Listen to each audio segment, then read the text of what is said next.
Greetings to all of you, wherever you're listening from. I am Commander Bimal Raj, a TEDx speaker, internationally certified trainer and coach, mindset mentor, and a teen and parents coach.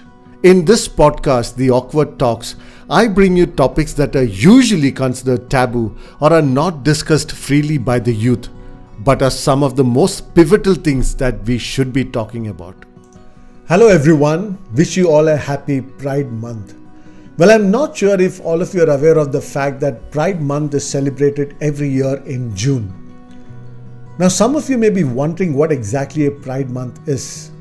This is the month where the LGBTQAI+ community celebrate to publicly include all members of the community, even those who had to hide who they were in the past.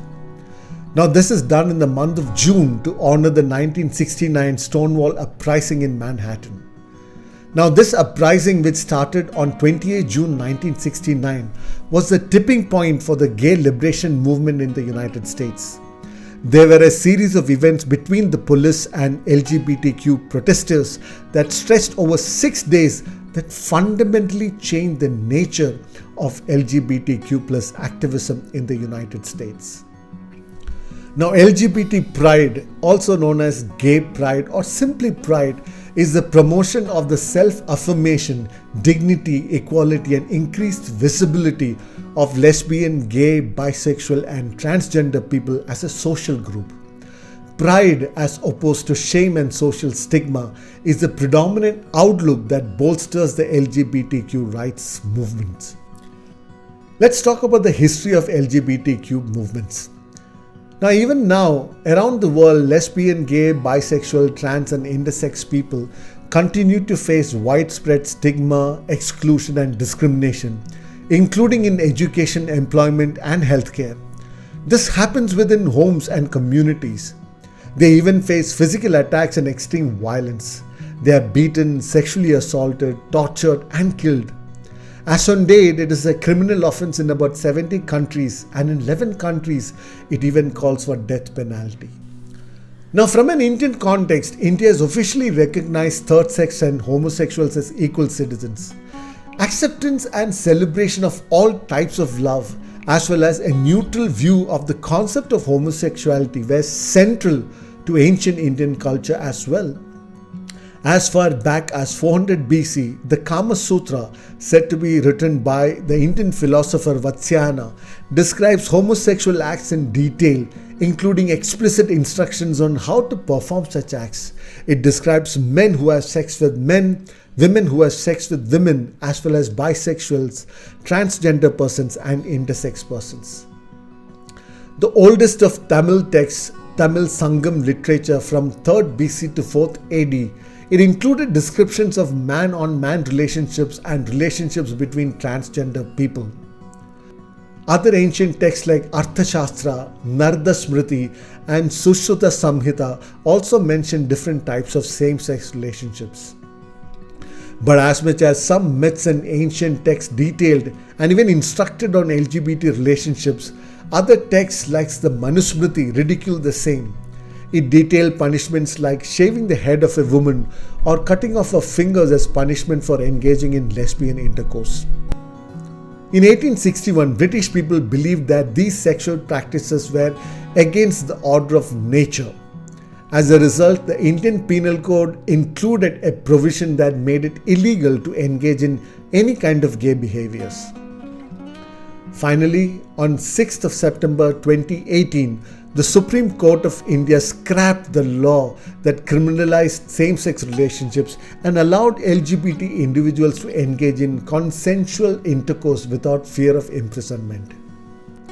There's a lot of fear and repulsion towards the LGBTQAI+ community in India, and I believe it is mostly due to lack of understanding and also the refusal to accept scientific facts as to why an individual is the way they are.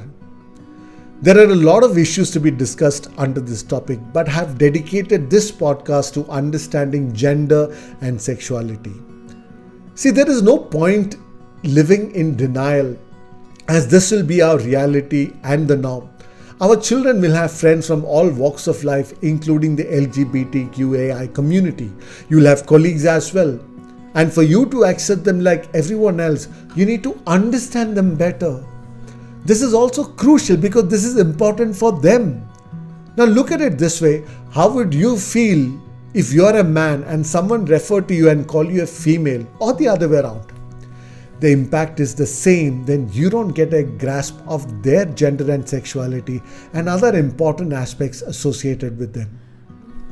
Now this could be a little confusing when you hear it for the first time, but please make the extra effort if required.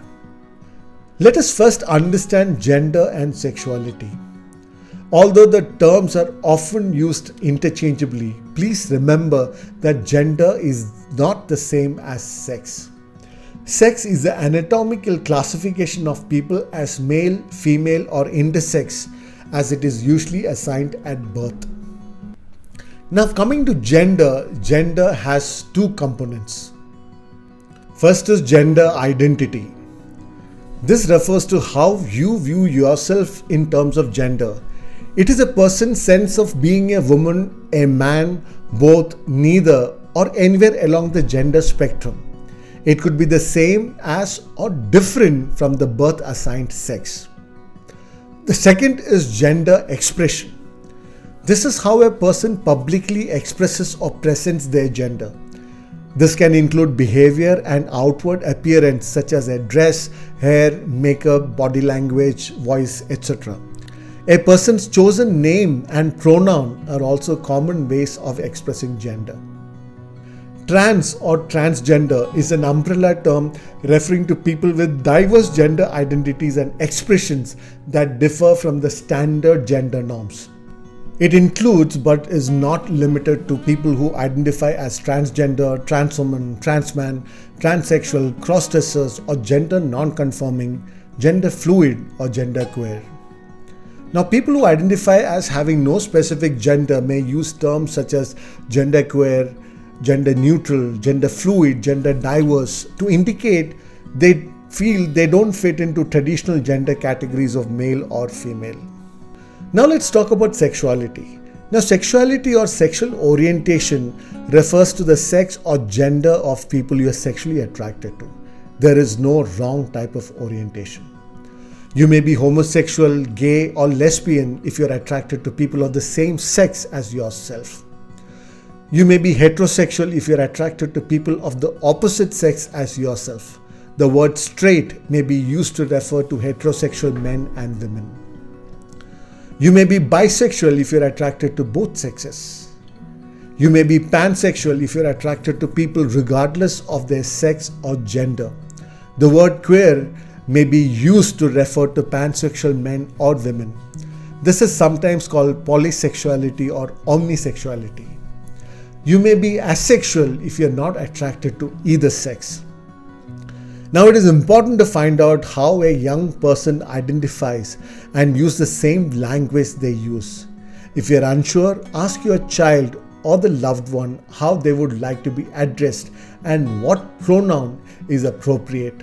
That is, he, she, they, or simply by their name. What is important for you to know is that the sexual orientation is a natural part of who you are or they are. It is not a choice. The sexual orientation can change over lifetime.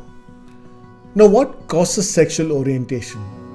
It is not completely known why someone might be lesbian, gay, straight, or bisexual. There is no scientific research to prove a cause. But research shows that sexual orientation is likely caused partly by biological factors that start even before birth. Some other researchers believe that sexuality is a result of genetic, social, and individual factors, alone or in combination. Biologists have documented homosexual behavior in more than 450 species, arguing that same-sex behavior is not an unnatural choice and may in fact play a vital role within populations. Medical experts and organizations such as the American Academy of Pediatrics and American Psychological Association view sexual orientation as part of someone's nature. Sexual orientation is not a disease, defect, or mental disorder. The idea that family issues can change one's sexuality is a myth. People don't decide who they are attracted to, and therapy, treatment, or persuasion won't change a person's sexual orientation. You also can't turn a person gay. For example, exposing a boy to toys traditionally made for girls such as dolls will not cause them to become gay. There is no evidence that being gay is caused by early childhood experiences, parenting styles, or the way someone is raised. Researchers who study human sexuality believe that the sexual orientation can grow and change in a person's lifetime. Having feelings about or having a sexual experience with a person of the same sex does not necessarily mean that they are homosexual. It is common for people to experiment with their sexuality. This occurs most often during adolescence and young adulthood. Now, what can you do if someone in your family identifies themselves as part of the LGBTQAI+ community? Please don't force them or pressurize them to change their sexuality. That is not possible. In fact, the effort to change gay people into straight, sometimes called as conversion therapy, have been proven to be ineffective and harmful. Health and mental health professionals caution against any effort to change a person's sexuality or sexual orientation. Trying to be someone they are not can lead to stress, anxiety, and depression, and can be harmful to their mental, physical, and emotional health. Try not to cause stress and anxiety for them. It is common to be unsure or uncomfortable with their sexuality initially. There are good counselors who can help them get clarity about their gender as well as sexuality. What is important is that irrespective of what they identify with, your love and acceptance must be total and unconditional. It can be quite tough for them out in the world. Their ability to face it and come through victoriously depend a lot on the acceptance and support they get from their loved ones. Now, if you are a person confused about your identity or sexuality, please make sure that you talk to people you trust and who are non-judgmental. This could be people from your family, friends, doctors, or counselors. They can help you process your thoughts and feelings and make you feel better and not feel lonely. A qualified counselor will be able to help you get clarity about your gender identity and sexuality, and also share with you the steps forward and guide you along the way. You should also get connected to online communities or local support groups where a lot of help and guidance is available. Always remember that every type of sexuality is normal and okay. There is nothing to be ashamed of. You are not abnormal and you don't have any illness or sickness. You or your loved one is a beautiful creation on this planet who deserves the same love, respect, and dignity like every other human being. So if you know someone from the community that you have been avoiding, go and talk to them and wish them happy Pride Month. If you know of some people who have phobia, share this podcast with them. And finally, if you have a loved one who is confused, go and give them your full support and see how they blossom into amazing human beings. If this podcast helped you, please give it a 5-star. If you think this might help some others, do share this with them.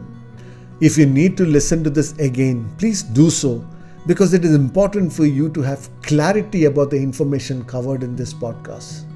Let's come together to make this world a beautiful, accepting, and loving place for every human being. This is Commander Bimal Raj, and I will be back with another awkward talk very soon.